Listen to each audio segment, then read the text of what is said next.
এই দুর্নীতিবাদ চাঁদাবাজির বিরুদ্ধে আমরা যেই মানববন্ধন করিতেছি, আপনারা তার ভুক্তভোগীদের বক্তব্য শুনেছেন। এখানে অনেক দিন যাবৎ আমিও শুনতে পাচ্ছি এখানে অনেক চাঁদাবাজি হচ্ছে। আমাদের নির্দেশ, কোথাও কোনো স্ট্যান্ডে কোনো অবৈধ কোনো চাঁদাবাজি হইবে না। কোনো দোকানপাট, স্কুল, দোকানপাট, গাড়ি কোনো থেকে কাউন্টার থেকে চাঁদা দিতে পারবে না। আমি এখানে কাউন্টার কলার বয়, আমি দীর্ঘদিন থেকে ব্যবসা করতেছি। কিছুদিন আগে এই টিপু বাহিনী আমাকে তুলে নিয়ে গেছিল, 11টার থেকে 5টা পর্যন্ত আমাকে নির্যাতন করছে, লাঠি সোটা এবং হাতুর দিয়ে তারা আমাকে বাইরেছে। এখনো আমার চিহ্ন আছে পায়ে। যাই হোক, এরা আমাকে এক প্রকারের চাঁদার দাবি জানাইছে, আমি ওদেরকে দেই নাই দেখি আমার উপরে অনেক অত্যাচার, এবং কি কালকেও ওরা আমাকে হুমকি দিছে। এই বিষয় নিয়ে আমি আশুলিয়া থানায় জিডি করছি, অভিযোগ করছি, তারা কোনো পদক্ষেপ নেয় নাই।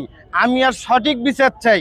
বিগত কয়েক মাস ধরে আমার ওপর বিভিন্নভাবে টর্চারিং এবং নির্যাতন চলতেছে, বিভিন্নভাবে মারধরের হুমকি দিচ্ছে।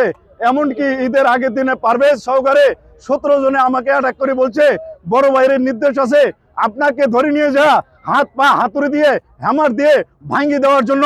আমি বললাম ঠিক আছে, তাহলে আপনারা ওইটাই করেন যে আমাকে এখান থেকে উঠে নিয়ে যে হাত পা ভেঙে মেডিকেলে ভর্তি করে দেন। তখন উনি আমার কলারটা ধরে বলে ওই ব্রিজের পাশে যে আপনাকে এক্ষুনি নিয়ে যাবো, আমার ভাইয়ের অর্ডার। ভাই বলতে কে? আমি জিজ্ঞেস করলাম কোন ভাইয়ের অর্ডার? কয় টিপু ভাই অর্ডার দিছে আপনার হাত পা ভাঙিয়ে দেওয়ার জন্য। তারপরে পরে আমার একটা এখানে কাউন্টার আছে, শাহজাদপুর ট্রাভেলস নাম হয়েছে, শাহজাদপুর ট্রাভেলস আপনারা দেখেন, হক এন্টারপ্রাইজ। এই কাউন্টার থেকে একাধিকবার আমার কাছ থেকে 52,000 টাকা নেওয়া হয়েছে। 5 তারিখের পরে এই ব্যবসা প্রতিষ্ঠানে কিছু লোক সংখ্যা আছে আমাদের পর হামলা করে এবং আমাদের কাছে টাকা চাঁদা দাবি করে। আমার দোকান থেকে ঈদের 4 দিন আগে সব মাল ভ্যানে করে তারা নিয়ে যায়। আমি জিজ্ঞাসা করছি নাইট গার্ড সিকিউরিটিকে, আমার মাল কে নিয়ে গেছে?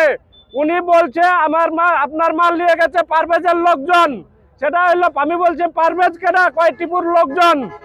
তা আমি সবাইকে দৃষ্টি আকর্ষণ করতে চাই, পুলিশ বাহিনীকে আকর্ষণ করতে চাই। তা আমরা নির্যাতিত হচ্ছি, আমরা অপমান হচ্ছি। আমি বাসায় থাকতে পারি নাই, আমার বাসায় হামলা করছে। ওরা পিস্তল নিয়ে আমার পিছন থেকে জান্না দিয়ে গেছে, আমার কাছে টাকা দাবি করছে। আমার বাড়ি ঠাকুরগা, আমাকে ওরা 1 বিন্দু পরিমাণ মূল্যায়ন করে না। আমি এখানে একজন সৎ ব্যবসায়ী, আমি সলাট ব্যবসা করি। ওরা চাঁদাবাজি, ওরা রাতের অন্ধকারে অস্ত্র নিয়ে আসে, অস্ত্রের হুমকি দেখায়, আমার যেখানে সেখানে অ্যাটাক করে আর বলে তুমি যদি বাবু ভাইয়ের কোনো দলে যাও তাহলে তুমি দিয়াভরে চলে যাবা, বাইবেল স্ট্যান্ডে তোমার কোনো থাকার অধিকার নাই।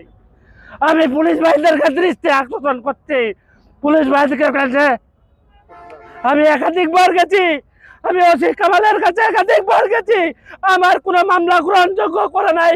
উনি বলছে আপনার যাই ওখান তদন্ত করা হবে।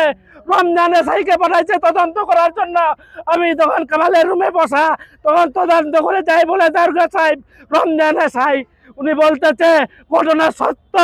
তারপরেও কামাল ভাই বলতেছে এটা আবার তদন্ত করা হোক, এটা এসপি নিয়োগ দিতে হবে, এটা জটিল কিছু বিষয়, এটা আবার আপনি তদন্ত করেন, তদন্ত করে আপনি আবার রিপোর্ট আমাকে দেন।